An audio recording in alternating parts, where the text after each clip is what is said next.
Hello chess lovers, Suren here, and in this video we are going to enjoy another spectacular attacking game. This is a battle between two Soviet-Russian chess masters.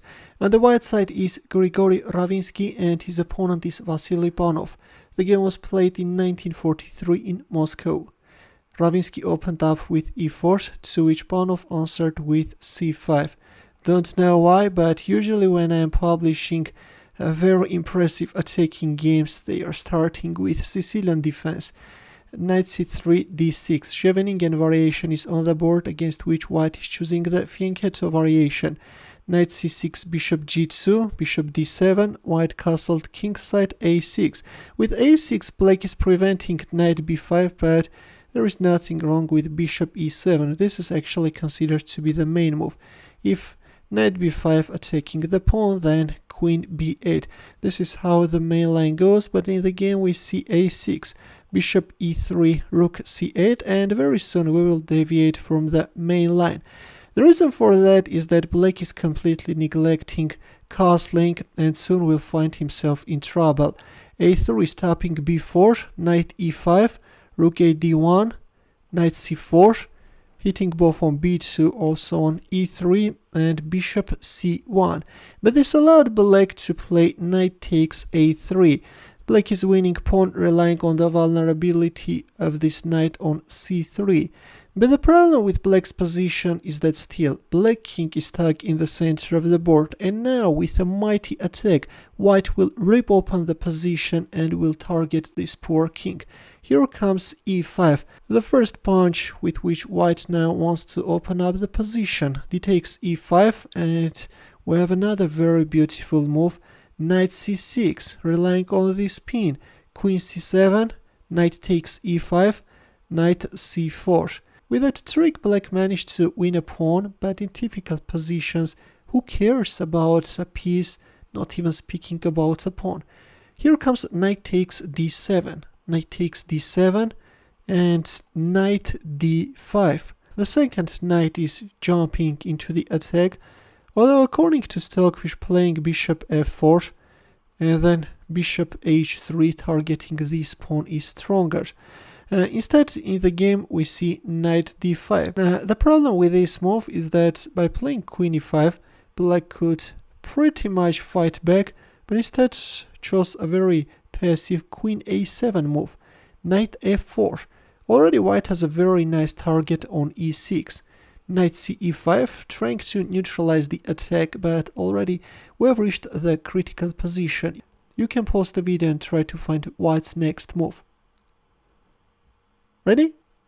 If we take a look at the position, these two knights are forming a very solid defensive shield, and they are not allowing to target this vulnerable pawn on e6, which in many cases in Sicilian defense is becoming a target for aggressive white pieces and is allowing white heavy artillery to reach black king. That's why in this position we see an exchange sacrifice, rook takes d7.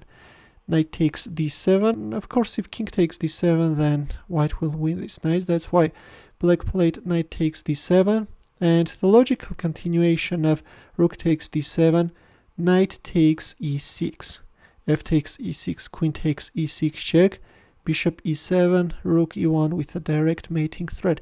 So at this point, white is a rook down, right? But black king is in trouble and white has a winning position.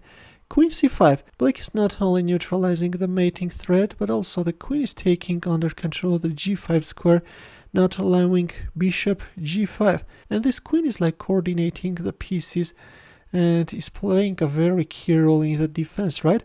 That's why with his next move, white is trying to lure away black queen from that important square. Also, I have to tell you that from here, the queen in some cases can target the pawn on f2. For example, at this point, if you play a move like bishop f4 with the idea of bishop d6, then black has rook f8 move, and already to bishop d6 black can answer with a queen takes f2. That's why after queen c5 white first played b4, and now if a queen takes b4, then bishop f4, bishop d6 is becoming a huge problem for black. Looks like that already black should give up his queen in order to get rid of this rook. In the game to b4, black answered with knight f8, queen g4, queen c3, attacking white rook. And another heavy blow by Ravinsky. Can you find his next move? Ready? Well, this time we see another exchange sacrifice, and there comes rook takes e7. This move just asks itself to be played, and finding this move I think is easier than rook takes d7. White is removing the last defender, after which the queen, together with these two mighty bishops, will finish up black king. King d6, queen d1 check, king c7, bishop f4 check, king b6, queen d6 check, king a7. Black king is hopelessly trying to find a safe shelter, but there is no way out, you know. Bishop takes c7.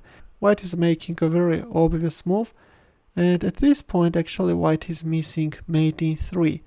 Bishop e3 could allow white to reach a quick checkmate, and then queen b6 checkmate. But instead in the game we see bishop takes c7, which is also winning.